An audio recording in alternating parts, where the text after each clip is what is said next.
Alhamdulillah wassalatu wassalamu ala rasulillahi wa ba'du.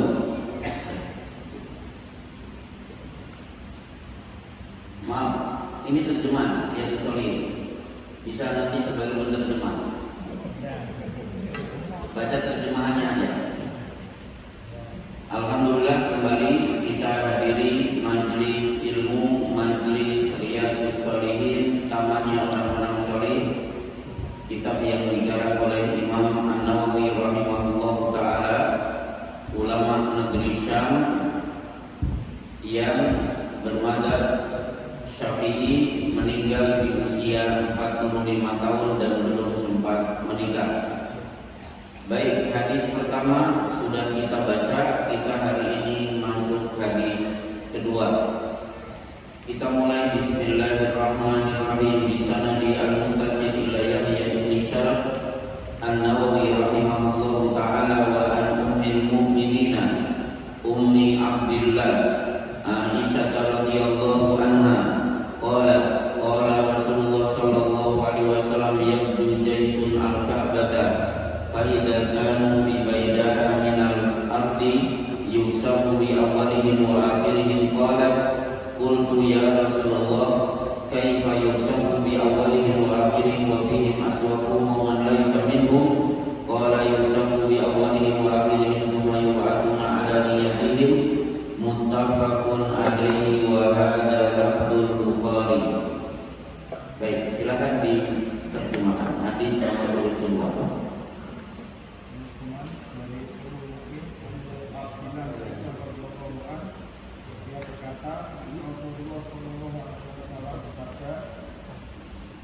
Ada sekelompok pasukan tentara yang akan menyerang Ka'bah, namun ketika mereka sampai di tanah lapang, mereka ditelan habis semuanya dari awal sampai akhir. Aisyah berkata,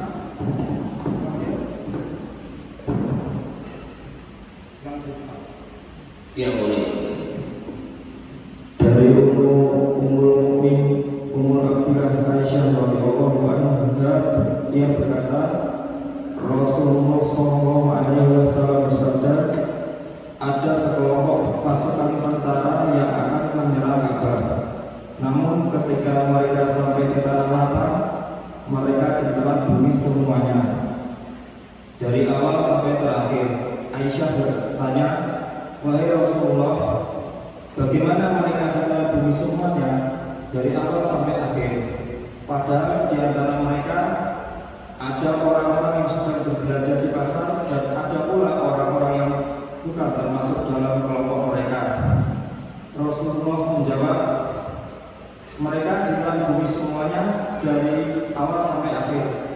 Kemudian mereka akan dibagikan sesuai dengan niatnya masing-masing. Muttafaq alaihi, dan lafal ini dari Bukhari.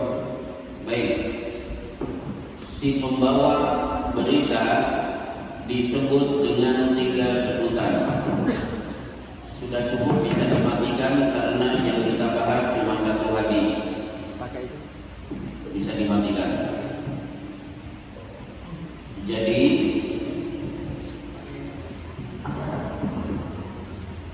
Jadi si pembawa berita disebut dengan 3 sebutan. 1 dari Ummul Mukminin, 2 Ummu Abdillah, 3 Aisyah radhiyallahu anha. Padahal orangnya itu saja. Nah, Aisyah berarti diberi kunyah dengan Ummul Mukminin dan Ummu Abdillah. Apa itu kun? Ya. Kalau disambung itu bacanya kunyah. Kunyah. Kunyah adalah memanggil seseorang tidak sesuai dengan nama yang ada di KTP. Jadi bapak-bapak boleh memanggil seseorang, tapi yang kita sebut bukan nama yang tercantum dalam KTP. Caranya ada 3. Kunyah itu caranya ada 3. 1, kunyah dinisbatkan dengan nama daerah, itu boleh. Contoh penulis kitab Riyadhus Shalihin, nama aslinya adalah Yahya bin Syaraf. Karena lahir dan meninggal di desa Nawa, maka dipanggil dengan Imam Nawawi. Muhammad bin Ismail bin Ibrahim bin Mughirah, lahir dan wafat di desa Bukhara, maka dipanggil dengan Imam Bukhari. Jadi Bukhari bukan namanya, tapi kunyah dinisbatkan dengan nama daerahnya, padahal nama aslinya Muhammad bin Ismail bin Ibrahim bin Mughirah. Ternyata Imam Tirmidzi berasal dari desa Tirmidzi, Imam Baihaqi berasal dari desa Baihaq, Imam Nasai berasal dari desa Nasa.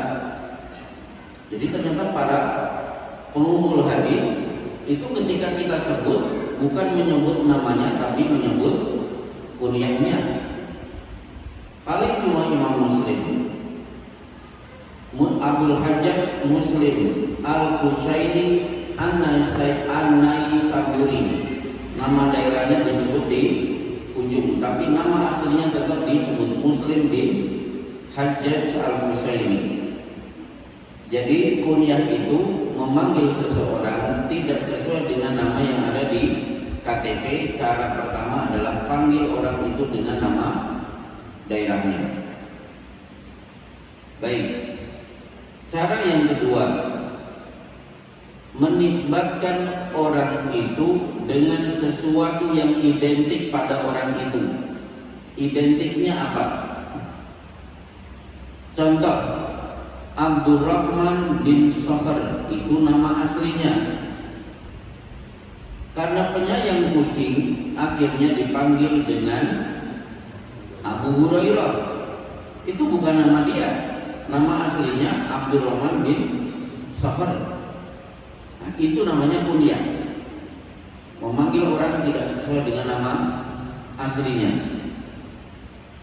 Atau cara ketiga, memanggil orang dengan disebut dengan nama bapak atau anaknya.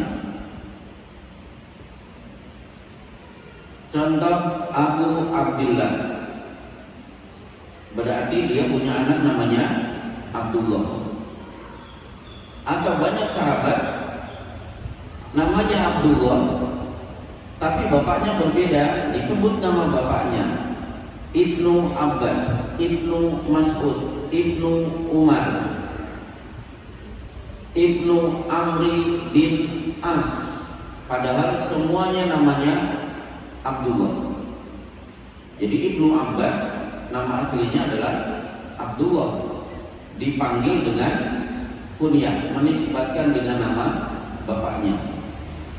Tapi kalau di Indonesia, ibu-ibu kalau sudah nikah dinisbatkan dengan nama suami, Pak Sugeng, karena suaminya namanya Pak Sugeng, istrinya disebut Bu Sugeng. Itu nggak tahu dari mana itu. Jadi kunyah itu ada 3, nama daerah, sesuatu yang identik, dan yang ketiga nama bapak atau nama anak. Baik, coba kita lihat. Aisyah disebut dengan Ummul Mukminin, ibunya orang beriman. Dari mana itu? Dari surat Al-Ahzab ayat keempat. An-nabiyyu aula bil mu'minina min anfusihim wa azwajuhu ummahatuhum. Nabi itu lebih berhak diutamakan oleh orang-orang beriman daripada diri-diri mereka sendiri, dan istri-istri beliau adalah ibu mereka. Berarti kita punya 2 ibu. Satu ibu kandung, berarti yang melahirkan kita. 2, sebagai seorang muslim, seluruh istri Nabi adalah ibu kita. Maka Aisyah itu Ummul Mukminin, ibunya orang beriman. Nah sekarang berapa jumlah istri Rasulullah SAW? Kalau menyebut 13 benar, 11 iya, 9 jangan disalahkan. Kalau ada yang menyebut 13, berarti total wanita yang dinikah oleh Rasulullah SAW ada 13. Kenapa ada yang menyebut 11? Karena dari 13 ini ada 2 yang dicerai. Kenapa dicerai? Ada wanita yang begitu akad beliau masuk ternyata kulitnya belang-belang, yang membuat laki-laki manapun pasti tidak berselera. Akhirnya dicerai oleh Rasulullah SAW dan menjadi bahan perbincangan dalam fikih. Kalau ada pernikahan di mana salah satu pasangan menutupi aib hingga akhirnya terjadilah akad nikah, aib ketahuan, maka pasangan yang merasa dirugikan dengan aib yang disembunyikan itu berhak menuntut cerai. Baik, 2 dicerai. Kenapa disebut 9? Karena saat Rasulullah SAW wafat, istri beliau yang masih hidup tinggal 9, 2 orang lebih dulu wafat. 2 orang itu Khadijah dan Zainab Ummul Masakin, 2 wanita yang wafat terlebih dahulu mendahului Rasulullah SAW. Jadi ibu kita 2. Sebagai anak kita punya ibu kandung, sebagai seorang muslim kita punya ibu, yaitu istri-istri Rasulullah SAW. Spesialnya orang Indonesia punya ibu ketiga. Siapa? Ibu kita, Kartini. Kemarin kan diperingati, hebat, orang Arab tidak punya ibu ketiga. Baik, kenapa disebut dengan Ummu Abdillah padahal Aisyah tidak punya anak? Jadi riwayatnya Aisyah punya kakak namanya Asma yang membawa makanan naik gua Sur saat Rasulullah dan Abu Bakar hijrah. Nah, Asma ini punya suami, satu di antara 10 orang yang dijamin masuk surga. Suaminya siapa? Zubair bin Awam. Zubair bin Awam menikah dengan Asma. Ketika instruksi hijrah, suami istri berangkat hijrah dalam keadaan Asma hamil tua. Di tengah perjalanan lahirlah anak, akhirnya diberi nama Abdullah bin Zubair bin Awam. Jadi kalau ada ulangan, siapa satu-satunya bayi yang lahir saat perjalanan hijrah, bayi itu namanya Abdullah, anak pasangan dari Asma binti Abu Bakar dan Zubair bin Awam. Ketika Aisyah tidak dikaruniai anak, kasih sayang ditumpahkan kepada Abdullah, digendong-gendong, disayang-sayang sampai akhirnya penduduk Madinah memanggil Aisyah dengan Ummu Abdillah.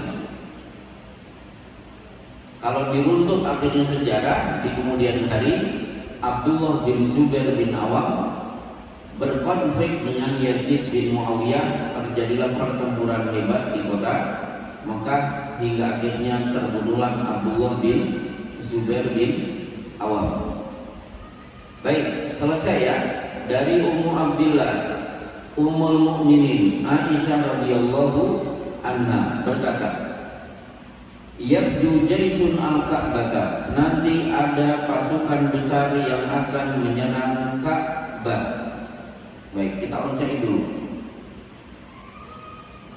Ka'bah sepanjang sejarah sampai hari kiamat diserang 4 kali. Dari awal pembangunan sampai hari kiamat diserang 4 kali. 2 kali berhasil, 2 kali gagal. Kapan serangan pertama? Ketika Raja Abruha di Yaman. Yaman dulu penduduknya Nasrani. Membangun gereja begitu megah, tujuannya untuk menyaingi Ka'bah. Ternyata gereja bikinan Abruha tidak laku. Tetap masyarakat Arab mengunjungi Ka'bah. Di sisi lain dia kecewa, tapi ada penduduk Mekah kaget, ada gereja di Yaman menyanyi Ka'bah. Oh, ini kurang ajar. Seorang penduduk Mekah ini pergi ke Yaman, masuk gereja, buang air besar, kemudian pulang lagi. Itulah yang menyebabkan Abruha marah, kemudian akhirnya mengirim pasukan ke Mekah hingga turunlah alam tara kaifa fa'ala rabbuka bi ashabil fil alam yaj'al kaidahum fi tadlil. Tidakkah engkau lihat wahai Muhammad bagaimana tindakan Allah kepada pasukan gajah? Engkau juga tidak menyaksikan bagaimana usaha mereka akhirnya sia-sia karena tarmihim bihijaratan min sijil. Mereka akhirnya dilempar batu yang terbuat dari tanah yang sudah dibakar. Faja'alahum ka'asfin ma'kul, kemudian mereka bergelimpangan mati binasa seperti daun-daun yang dimakan oleh ulat. Berarti serangan pertama gagal. Serangan kedua dilakukan oleh tokoh Syiah namanya Abdullah bin Kirmid. Maka Syiah ini sering disebut dengan Syiah Qaramithah karena pimpinannya adalah Abdullah bin Kirmid. Mekah didatangi, penduduknya dibantai, Hajar Aswad dicongkel, dibawa ke negeri Syam, kemudian dikampak hingga hancur berkeping-keping. Berapa tahun Ka'bah tidak ada Hajar Aswad? 20 tahun. Jadi umat Islam tawaf tidak pernah melihat Hajar Aswad.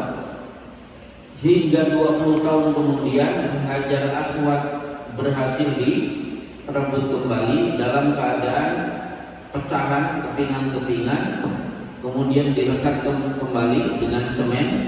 Maka Bapak kalau melihat Hajar Aswad itu bentuknya kepingan-kepingan sebenarnya, bukan batu yang bulat, enggak, tapi pecahan-pecahan batu. Silakan lihat di YouTube. Maka kalau bapak-bapak berhasil mencium Hajar Aswad, bisa jadi mulut kita bukan mencium pas batunya, tapi semen serang 3 roda. Pokoknya semennya, pas semennya. Baik, sekarang apa hikmahnya? Kenapa Allah tetapkan Hajar Aswad bisa dicuri hingga hilang selama 20 tahun? Hikmahnya Hajar Aswad itu tidak sakti mandraguna. Jangankan menyelamatkan kita, menyelamatkan dirinya sendiri saja tidak bisa. Ini juga bukti bahwa umat Islam tidak pernah menyembah Hajar Aswad. Hajar Aswad tidak ada tawaf, tetap ditunaikan. Baik, nah kemudian serangan ketiga ada pada hadis ini. Coba kita lihat hadisnya.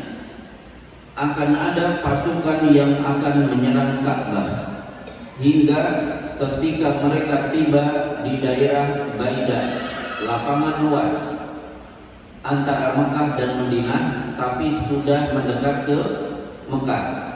Tiba-tiba seluruh pasukan ditelan oleh bumi. Akhirnya Aisyah bertanya, "Ya Rasulullah, bagaimana mungkin seluruhnya ditelan oleh bumi? Padahal saat rombongan sedang berjalan menuju Mekah untuk menyerang Ka'bah, banyak penonton Dan ada pasar-pasar mereka. Maksudnya apa? Ada orang jualan, karena penumpukan massa menyebabkan pedagang ingin jualan. Kenapa yang nonton juga ditelan oleh bumi, sebagaimana para pedagang juga lenyap ditelan oleh bumi. Kata Rasulullah, betul semuanya akan ditelan oleh bumi, tapi nanti pada hari kiamat mereka akan dibangkitkan sesuai dengan niat masing-masing. Kita lihat keterangan dari Syekh Salim Al-Hilali dalam kitab Bahjatun Nadirin. Hadis ini terjadi bertepatan saat Imam Mahdi dibaiat di depan Ka'bah. Jadi kalau bapak-bapak nanti mendengar berita ada pasukan sudah dekat Mekah tiba-tiba ditelan oleh bumi, berarti saat itu Imam Mahdi sedang dibaiat di depan Ka'bah. Dan wajib bagi umat Islam ikut berbaiat karena kita punya pemimpin, dan akhirnya khilafah ala minhajin nubuwah tegak kembali, sehingga umat Islam akan berkuasa, menguasai dunia dan mengatur dunia. Maka inilah dialog Rasulullah dengan Hudzaifah al-Yaman. Ketika Hudzaifah al-Yaman bertanya, "Ya Rasulullah, apakah masa kenabian berakhir dan engkau wafat?" "Iya, masa kenabianku akan berakhir, aku juga harus meninggal dunia.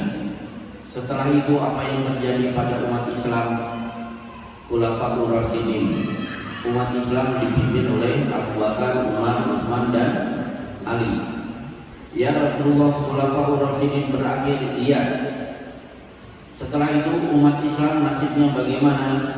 "Mulkan adon, dipimpin oleh pemimpin yang sistemnya kerajaan tapi tetap menerapkan hukum Islam, cuma banyak yang otoriter." Para ulama sepakat inilah khilafah Bani Umayyah yang diperakarsai oleh Muawiyah radhiyallahu anhu, menempatkan khilafahnya di negeri Syam, kemudian berpindah khilafah Bani Abbasiyah di Baghdad, kemudian berpindah khilafah Bani Utsmaniyah di Turki yang berakhir 1924. "Ya Rasulullah, umat Islam dipimpin oleh khilafah, apakah itu berakhir?" "Iya." "Apa yang terjadi sesudah itu?" "Mulkan Jabbarian, pemimpin-pemimpin yang kejam, syariat Islam tidak akan dipraktekkan, dan saat itulah umat Islam akan menjadi korban." Berarti kita berada di fase ke-4. "Ya Rasulullah, apakah berakhir masa itu?" "Iya." "Summa takunu al-khilafah ala minhajin nubuwah," yang ada adalah tegaknya khilafah sesuai dengan konsep kenabian. Jadi khilafah tidak usah dibikin. Bapak-bapak tidak perlu bikin panitia persiapan pembentukan khilafah. Tidak usah. Khilafah pasti akan tegak. Cukup bapak-bapak sibuk meramaikan masjid dengan sholat 5 waktu, kemudian diselenggarakan majelis-majelis taklim, sekolah-sekolah Islam, dakwah merata kemana-mana, dan insya Allah suatu saat khilafah itu pasti akan tegak sendiri. Baik, jadi kalau ada berita pasukan ditelan oleh bumi yang akan menyerang Mekah, berarti saat itulah Imam Mahdi sebagai khalifah akan dibaiat di depan Ka'bah. Dan Imam Mahdi namanya seperti namaku dan nama bapaknya seperti nama bapakku, dan dia berasal dari jalurku, berarti Muhammad bin Abdullah. Dan Imam Mahdi tidak tahu kalau dia Imam Mahdi. Dia hidup seperti biasa hingga akhirnya suatu malam Allah memberikan ilham bahwa dia Imam Mahdi. Ketika besok dia tawaf di depan Ka'bah, tiba-tiba para ulama di Mekah melihat ciri-ciri Imam Mahdi ada pada orang itu, akhirnya orang itu dipegang, kemudian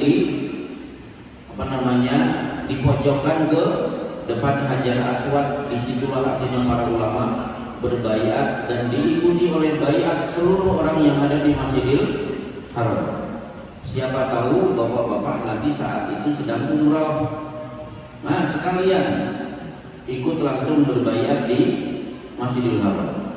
Dan dari situlah Al-Malhamah Al-Kubra, perang akhir zaman akan dimenangkan oleh kaum muslimin bersama Imam Mahdi. Tapi syaratnya apa? Kedoliman harus berada di puncaknya dulu. Di mana-mana kedoliman merata.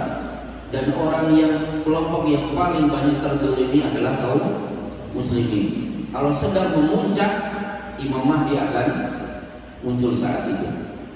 Baik, kemudian yang keempat, serangan Ka'bah nanti menjelang hari kiamat. Prosesnya apa? Prosesnya adalah Innallaha yab'atsu rihan minal Yaman. Sesungguhnya Allah akan mengembuskan angin dari negeri Yaman.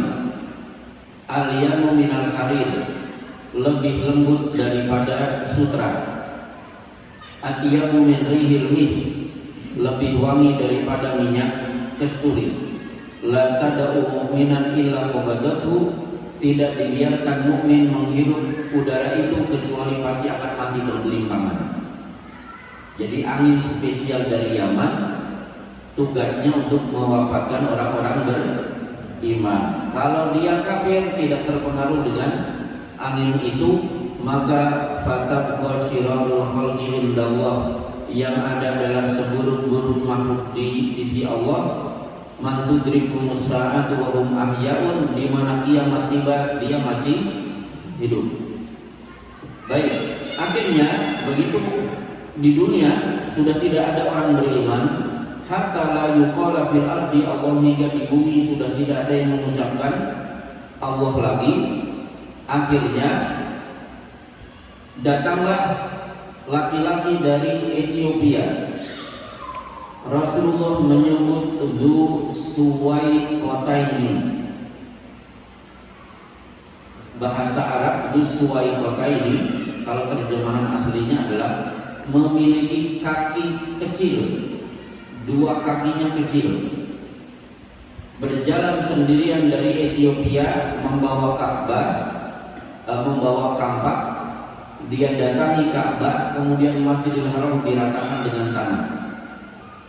Hingga akhirnya Mekah berubah menjadi padang ilalang, dan yang menghuninya hanya binatang-binatang buas.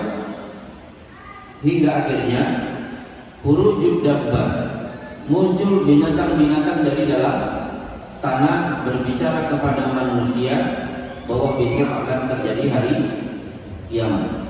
Tapi tidak ada yang peduli sampai akhirnya matahari betul-betul terbit dari sebelah barat. Berarti inilah 4 sejarah Ka'bah diserang. 2 kali gagal, 2 kali berhasil. Nah, inti pelajaran dari hadis ini adalah pertanyaan pada Aisyah, ya Rasulullah, kalau bahasa bilangnya yang tenggelam itu tentaranya, pasukannya. Yang nonton kan tidak salah, bingung ini ada apa, kan penasaran, akhirnya pada nonton. Para pedagang wajar memanfaatkan berkerumunnya massa untuk jualan. Dan memang pedagang di Mekah, di Madinah, di Jeddah itu kan luar biasa. Bapak-bapak kalau sempat nonton pemenggalan leher di Masjid Qisas di Jeddah, itu kan eksekusi mati, siapapun boleh nonton. Nah, orang pada nonton, yang jualan cilok, yang jualan sajadah pada datang nawar-nawarkan barang dagangan. Jadi naluri pedagang itu kalau melihat penumpukan massa pasti akan didatangi. Baik, kata Rasulullah, semua tenggelam, tapi Allah akan membedakan berdasarkan niat. Nah, dari sini sama-sama ditenggelamkan, tapi statusnya pada hari kiamat berbeda.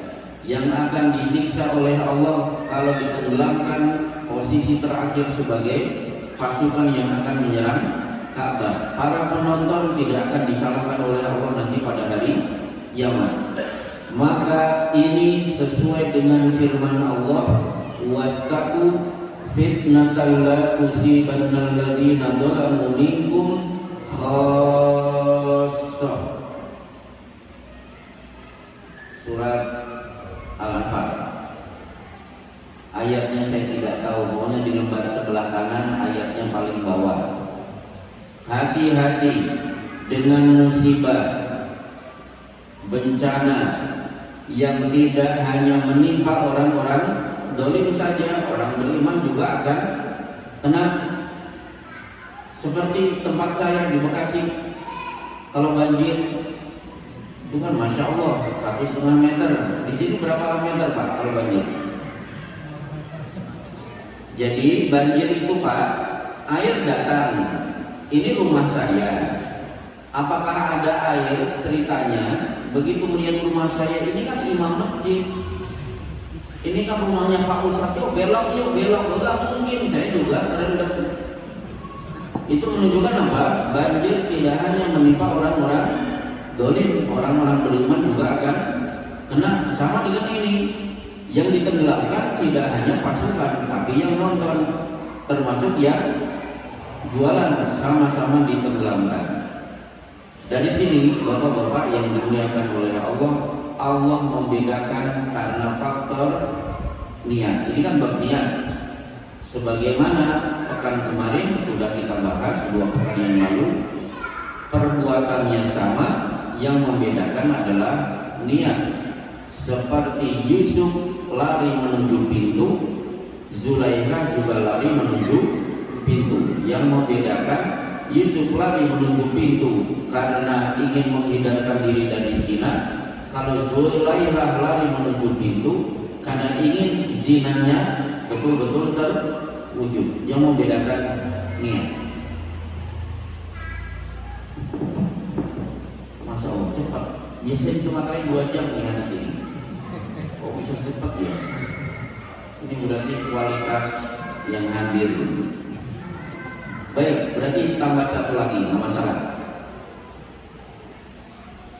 An Aisyah radhiyallahu anha qalat qala Nabi sallallahu alaihi wasallam la hijrata ba'dal fathi walakin jihadun wa niyatun wa idastunfirtum fanfiru muttafaqun alaihi.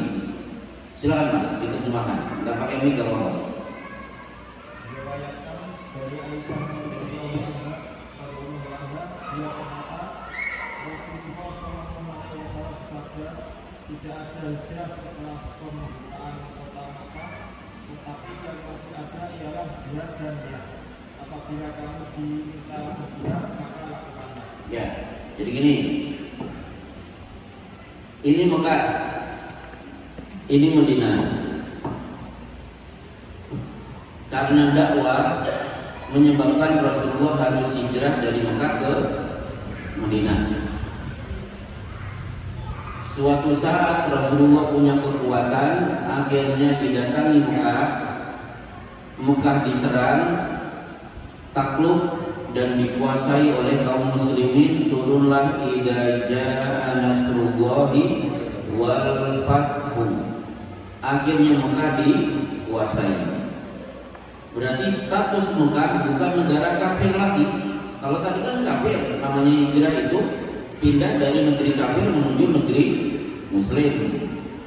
Baik, begitu Mekah dikuasai, statusnya sudah menjadi negara Islam. Kata Rasulullah, setelah peristiwa ini tidak ada ceritanya hijrah keluar dari Mekah. Maka Syekh Muhammad Shalih Utsaimin menerangkan, sampai hari kiamat status Mekah adalah negara Islam.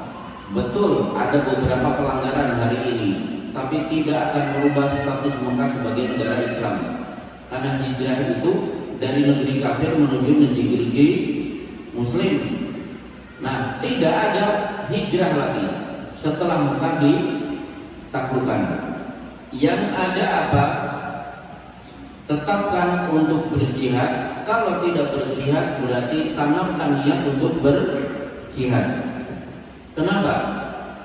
Karena Rasulullah Shallallahu Alaihi Wasallam bersabda, "Man mata walam yakzu walam yuhaddits fi qalbihi bi ghazwin mata ala syu'batin minan nifaq."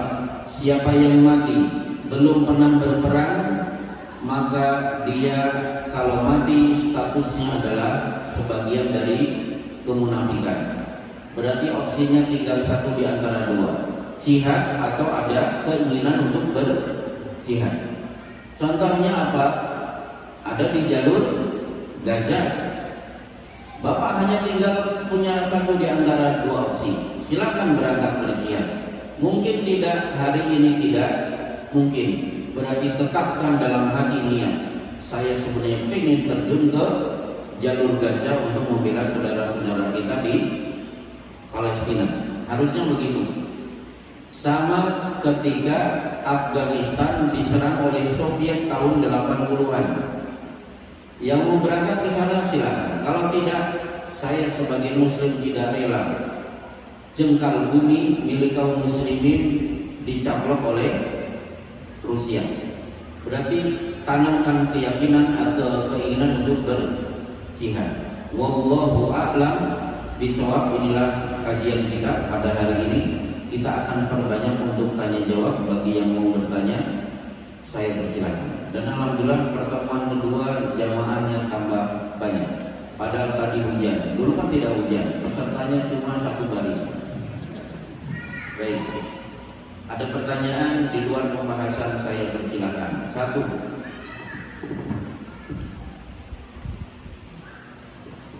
Rugi loh Pak, jauh-jauh dari rumah, kok nggak ada yang bertanya? Kalau tidak nanti saya lanjutkan. Keterangan dari hijrah. Sampun, boten-boten. Baik, kalau tidak ada, saya tambah keterangan hijrah.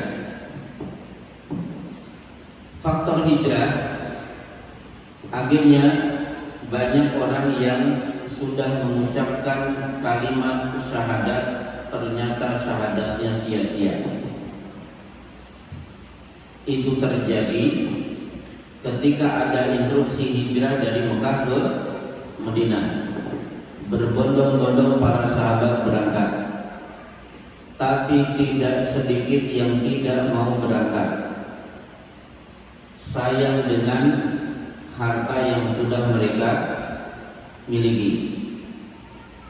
Akhirnya ketika perang Badar, Rasulullah dan para sahabat berangkat dari Madinah ke Medan Badar.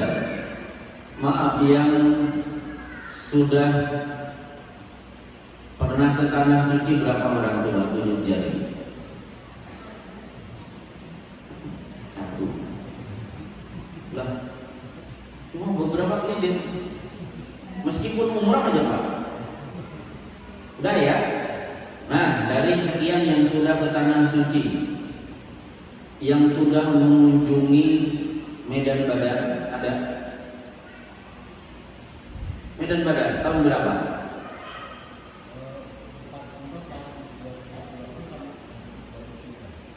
Dua kali ke Medan Badar. Bukan Medan Uhud ya?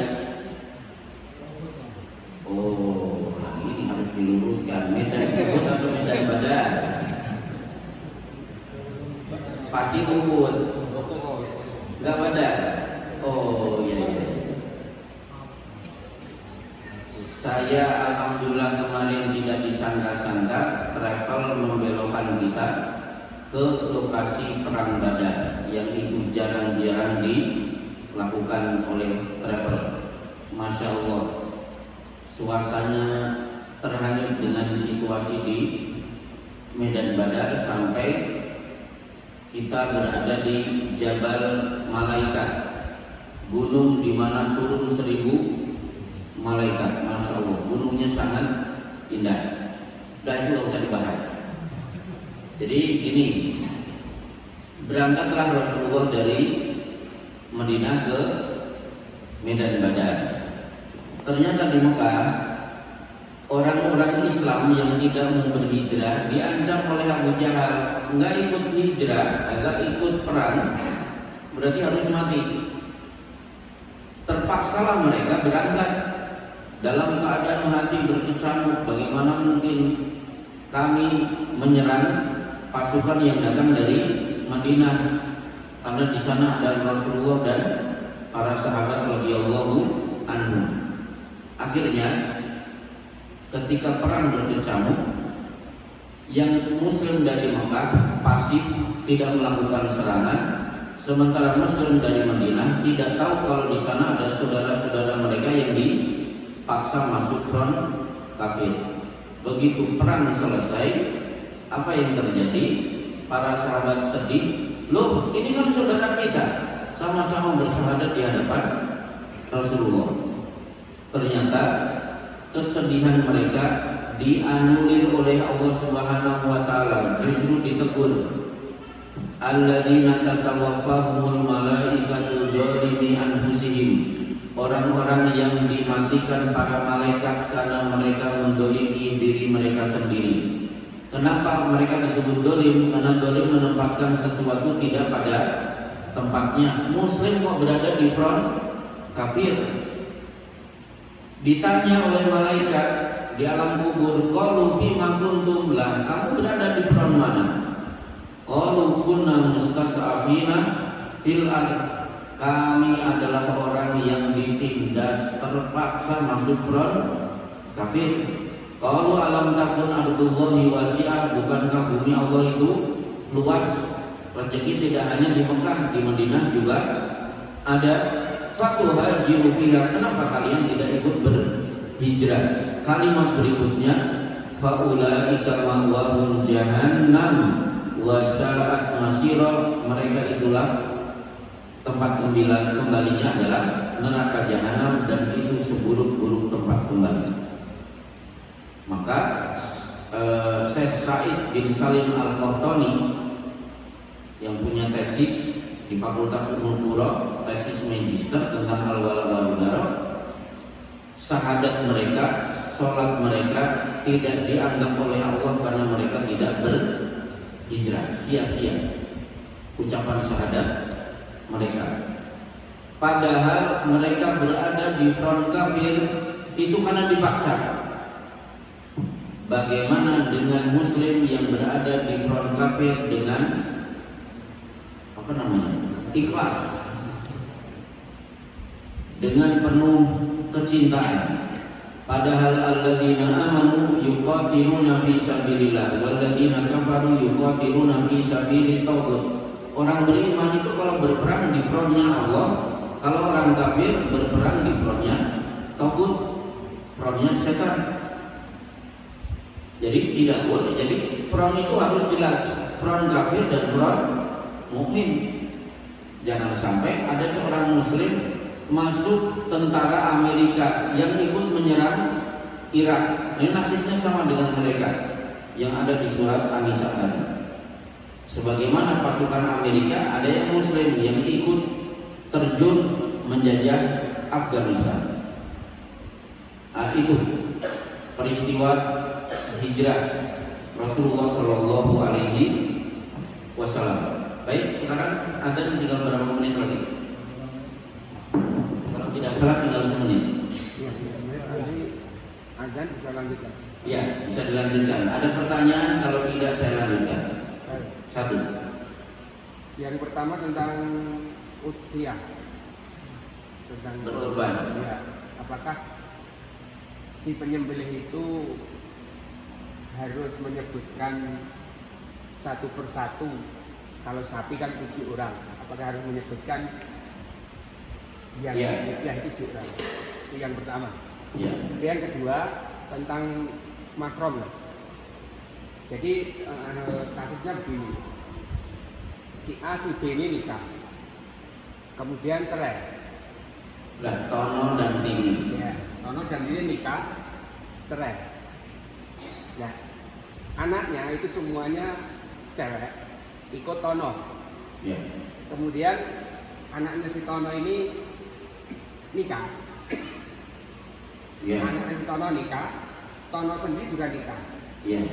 Lah itu apakah menantunya Tono ini sudah termasuk mahram bagi istrinya Tono?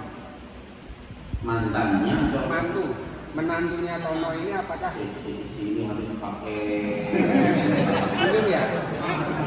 saya jawab satu dulu ya. Ya. Ketika menyembelih salah satu yang dianjurkan oleh Rasulullah SAW, Bismillahi Allahu Akbar, Allahumma taqabbal min Muhammad wa min ali Muhammad. Ya Allah, terimalah seekor kambing ini dari Muhammad dan keluarga Muhammad. Berarti yang berkorban disebut. Silakan ada dulu. Nanti akhir langsung komat. Oh gitu. Iya. Jadi disunahkan menyebut siapa yang berkorban. Bagaimana dengan sapi? Sama. Bismillahi Allahu Akbar. Ini korban dari keluarga Bapak Mahmud, Bapak Hasan, Bapak Usman, Bapak Ali, Bapak Budi, Bapak Abdurrahman, Bapak Zarkasi. Baru disebut. Jadi 7 nama itu disebut. Udah jelas? Kita selesaikan kasus Tono dan Tini. Udah, Tono Tini. Udah. Si Tono punya anak Iya. perempuan. Iya. Berapa? 2. 2. Ini perempuan. Akhirnya Tono Tini cerai. Iya. Udah, terus Tono nikah lagi. dengan Wati. Ya, Tono nikah lagi dengan Wati. Anaknya si Tono yang perempuan tadi nikah. Ya nikah. Nah, apakah istri menantunya Tono tadi sudah masuk pada Di sini. mahramnya Wati? Oh, ya baik. Mahram itu ada 2. Ada mahram muakkad dan ada mahram muabbad. Mahram yang sementara dan mahram yang abadi selama-lamanya. Yang sementara itu siapa? Wa anta jama'u bainal ukhtaini illa ma qad salaf. Saudara ipar. Itu mahram sementara. Jadi saya punya istri saya punya adik perempuan. Nah, adik perempuan saya itu, adik perempuan istri saya itu mahram bagi saya. Tapi sementara. Karena faktor mahram sementara, maka saya tidak boleh berjabat tangan dengan adik ipar. Tidak boleh boncengan motor. Tidak boleh bertamu sementara saya hanya berdua dengan adik ipar. Loh itu kan mahram, iya, tapi mahramnya sementara. Yang kedua adalah warabaikumul lati fi hujurikum min nisaikumul lati dakhaltum bihin fa illam takunu dakhaltum bihin fala junaha alaikum. Anak tiri, ada apa ini kira-kira? Ibu-ibu kenapa Bu? Kok panik? Sampai mana yang tadi? Anak tiri. Anak tiri kalau ibunya belum disetubuhi, maka anak tiri itu masih mahram. Misalnya saya menikahi janda. Si janda punya gadis. Begitu akad nikah jam 7, tiba-tiba si janda ini jam 9 kepalanya pening, jam 10 stroke, jam 11 koma, jam 12 innalillahi wa inna ilaihi rajiun, maka ba'da zuhur saya sudah bisa menikahi anaknya tadi. Kenapa? Karena si janda belum saya setubuhi. 2 itu yang disebut mahram yang sifatnya sementara. Di luar itu yang ada di Surat An-Nisa, hurrimat alaikum ummahatukum wa banatukum wa akhawatukum wa ammatukum wa khalatukum wa banatul akhi wa banatul ukhti sampai akhir ayat. Itulah orang-orang yang masuk kategori mahram yang sifatnya abadi. Nah, sekarang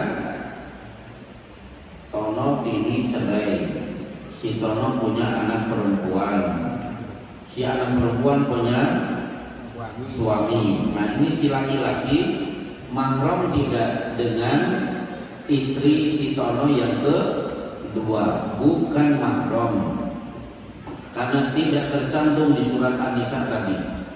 Pokoknya di surat An-Nisa ayat ya lembar sebelah kanan lah, nggak tahu ayatnya berapa, ayat 20-an atau berapa itu. Pokoknya yang tidak tercantum dalam ayat itu berarti mereka bukan mahram. Sehingga ketika akhirnya ini mati, ya ini bisa menikahi ini. Yang mahram adalah menantu ini, mahramnya dengan si ini, iya. Kalau dengan ini tidak. Bingung? Ya, dah. Silakan. Ada lagi yang lain. Nah, baru kalau sudah dipancing yang lain bertanya. Silakan. Zakat, Ustaz. Zakat. Zakat dan panen, Ustaz. Panen. Yang kita kena pusat yang berapa dan gambarannya, Ustaz. Misalkan ini kan di daerah sini tuh ada yang sawahnya garapan atau yang apa, itu sistemnya apa sama itu enggak prosesnya itu? Intinya kalau sudah sampai laisa fi maduna khamsi ausak shadaqatun, kalau sudah mencapai 5 wasok masuk misok, ya sudah dikurskan kira-kira 900 sekian kilogram hasilnya, maka itu sudah masuk misok. Berapa yang dikeluarkan? Kalau airnya gratis dari langit berarti 10%. Tapi kalau airnya harus nyedot, harus pakai diesel, berarti harus seperti itu, cukup 5%. Caranya begitu. Punya berapa hektar? Belum punya, Ustaz. Lah belum punya menanya. Waduh, bahaya ini. Bapak lah. Oh, Bapak. Udah. Ini caranya menghitung itu apakah sudah dipotong pengeluaran semuanya ataupun Ya. semuanya kotor. Pokoknya yang penting yang dilihat itu airnya gratis atau tidak gratis. Udah itu aja. Jadi biaya pupuk dan sebagainya sudah Nggak ada hubungannya. Nggak ada hubungannya. Ya. Yang penting banyune saking budi. Udah itu aja. Baik, ada lagi? Ya. Akan sementara tadi. Ya. Maksudnya kalau bagian saya kan bolehkah tinggal satu rumah dengan tukang akornya. Misal kakak saya merantau pulang ke rumah saya, ketika bisa itu bulan ini.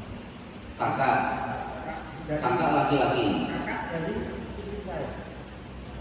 Entah, Ya. bolehkah serumah Serumah sementara atau rentang waktu yang lama? yang lebih 14 hari? Ya itu wajar lah, namanya juga mudik ya. Ya itu namanya juga mudik. Kecuali begini, jadi kita merantau, misalnya di Bekasi. Bekasi itu kan rumahnya kecil-kecil. Itu akhirnya bersama dengan saudara ipar. Aduh, itu tidak bagus. Alhamu al-maut, ipar itu kematian. Maka dulu lah itu problemnya seperti itu. Makanya dulu adik saya ketika merantau, ya akhirnya ya bikin kontrakan sendiri. Ya gak mau para kosong, saya juga dulu kosong, sama-sama kosong, biarkan. Karena rumah tipe 21 coba bapak-bapak bayangkan. Terus ada saudara ipar, itu pasti problem. Tapi kalau sekedar lebaran kan wajar datang ke Pilang untuk beberapa hari tidak masalah. Satu penanya terakhir di luar ipar, masalah pernikahan. Yang belum dapat warisan boleh nanya warisan. Saya akan bagi warisannya. Ya, mau nanya lagi, kenapa? Bukan keluarga ya, kalau yang sama sepupu kan, maksudnya berarti kakak sepupu atau adik sepupu gimana? Boleh nikah? Tidak boleh. Itu tidak, pokoknya yang tidak tercantum di surat An-Nisa sah. Kakak dan adik. Kakaknya punya anak, adiknya juga punya anak. Anak-anak ini akhirnya jatuh cinta, sah nikah. Gak usah bingung. Abdullah punya adik namanya Abu Thalib, dan Abdullah punya adik namanya Abu Thalib. Abdullah punya anak namanya siapa? Muhammad. Abu Thalib punya anak namanya Ali. Berarti Rasulullah dengan Ali hubungannya apa? Saudara sepupu. Suatu saat orang yang namanya Muhammad ini, Rasulullah, punya anak namanya Aisyah, Fatimah.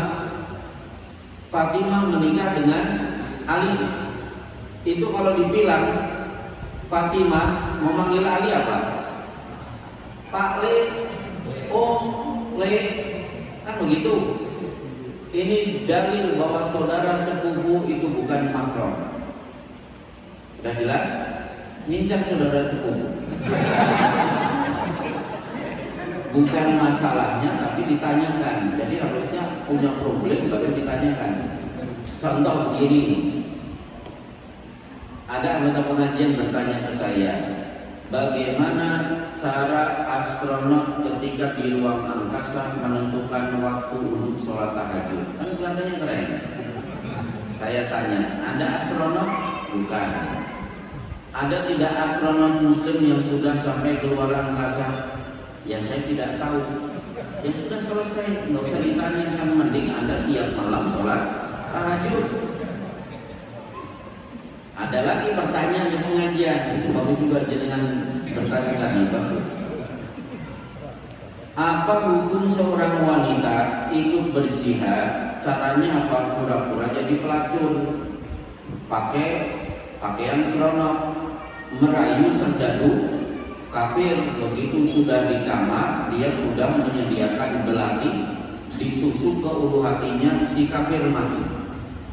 Jihad seperti ini boleh atau tidak? Nah, saya tanya dulu, itu terjadi di mana?